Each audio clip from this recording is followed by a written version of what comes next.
No confusions, no clashes, we are one. కలిసే ఉన్నాం, కలిసే ఉంటాం కూడా. డౌట్స్ వద్దు, పుల్లలు పెట్టే ప్లాన్లు కూడా వద్దు. కూటమి లాంగ్ లివ్ అంటూ పవన్ బిగ్ స్టేట్మెంట్ చర్చకు దారితీసింది. ఇంటా బయట అందరికీ ఓ వార్నింగ్ అన్నట్లుగా పవన్ డైరెక్ట్ అటాక్ చేశారు. విడగొట్టే కుట్రలు నాకు నచ్చవు, అలా ఎవరు చేసినా క్షమించను అంటూ వార్నింగ్ ఇచ్చేశారు. పొత్తుపై పవన్ మళ్ళీ ఎందుకు క్లారిటీ ఇచ్చినట్లు? సేనాని ఇవ్వాలనుకున్న ఇండికేషన్ ఏంటి? ఈసారి ఇంకాస్త గట్టిగా ఇచ్చేశారా? కూటమి లాంగ్ లివ్. పవన్ నోట పదే పదే అదే మాట. కలిసే ఉన్నాం, కలిసే ఉంటామంటూ మరోసారి ప్రకటన.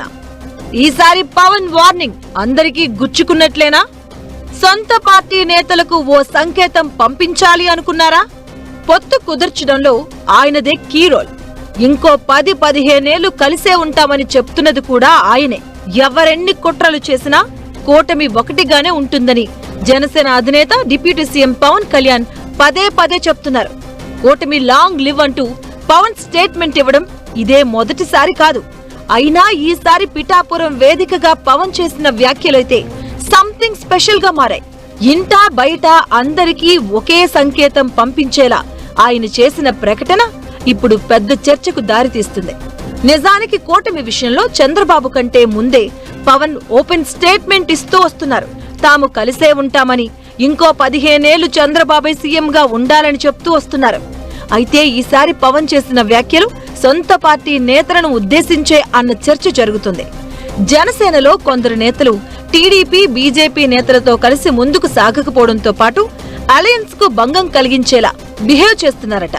అక్కడక్కడా సమస్యలు ఉన్నాయని వాటిని పెద్దగా చేసి చూపించే ప్రయత్నం జరుగుతుంది అనే పవన్ దృష్టికొచ్చిందట.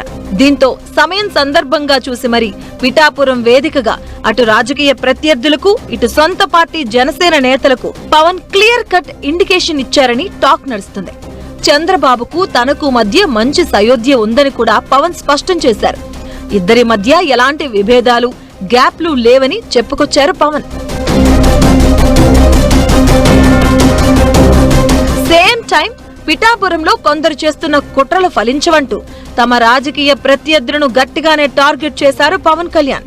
గత ప్రభుత్వం కేవలం బూతులు తిట్టడం, అక్రమ కేసులు పెట్టడంపైనే దృష్టి పెట్టిందని, ఇప్పుడు పిఠాపురంలో మళ్లీ అదే పద్ధతులు అమలు చేయాలని చూస్తున్నారని ఫైర్ అయ్యారు. పులివెందులలో సొంత బాబాయిని చంపినా అది వార్త కాదు, కానీ పిఠాపురంలో చిన్న పిల్లల గొడవ పడితే దానికి కులమతాల రంగు పులిమి రచ్చ చేస్తారంటూ విమర్శించారు. పిఠాపురంలో అశాంతి సృష్టించారని చూస్తే ఇక్కడే కూర్చొనే అరాచక శక్తులను ఏరిపారేస్తారంటూ గర్జించారు జనసేనాని. తనను మెత్తని మనిషిగా భావించి నెత్తికెక్కాలని చూడొద్దన్న పవన్ గొడవ పెట్టుకోవాలి అంటే తాను కూడా సిద్ధమేనంటూ సవాల్ చేసి మరింత ఇంట్రెస్టింగ్ చర్చకు దారితీశారు. కూటమిని వీక్ చేసేందుకు కొందరు కుట్రలు చేస్తున్నారని, అలాంటి ప్రయత్నాలు చేసేవారు తగిన మూల్యం చెల్లించుకోవాల్సి వస్తుందంటూ హెచ్చరించారు. ఏపీలో టీడీపీ, బీజేపీ కూటమి ఏర్పాటులో జనసేన అధినేత Pawan Kalyan key role play చేశారు అనేది ఓపెన్ సీక్రెట్. ఈ విషయంపై పవన్ కూడా పలుసార్లు క్లారిటీ ఇచ్చారు. అదే పవన్ కళ్యాణ్ ఇప్పుడు కూటమి లాంగ్ లివ్ అని పదే పదే చెప్తున్నారు. కూటమి ప్రభుత్వం అధికారంలోకి వచ్చిన నెక్స్ట్ డే నుంచే పవన్ ఈ స్లోగన్ ను బలంగా వినిపిస్తున్నారు. చాలా కాలం పాటు కూటమి అధికారంలో కొనసాగాలని, అనుభవం ఉన్న చంద్రబాబు నాయకత్వంలో రాష్ట్రం అభివృద్ధి పదంలో నడవాలని ఆకాంక్షిస్తున్నారు. లేటెస్ట్ గా పిఠాపురంలో జరిగిన సంక్రాంతి వేడుకల్లో కూడా ఆయన ఇదే అంశాన్ని మరోసారి గుర్తు చేయడం ఆసక్తికరంగా మారింది. రాజకీయ ప్రత్యర్థులు అధికార పక్షాన్ని బలహీనపరచాలని కోరుకోవడం, ప్రయత్నించడం కామనే. ఈ క్రమంలో గతంలోనే వైసీపీకి తేల్చి చెప్పారు పవన్. మీరెన్ని ప్రయత్నాలు, కుట్రలు చేసినా కూటమిని విడదీయలేరనేది గతంలోనే పలుసార్లు ఓపెన్ స్టేట్మెంట్లు ఇచ్చారు.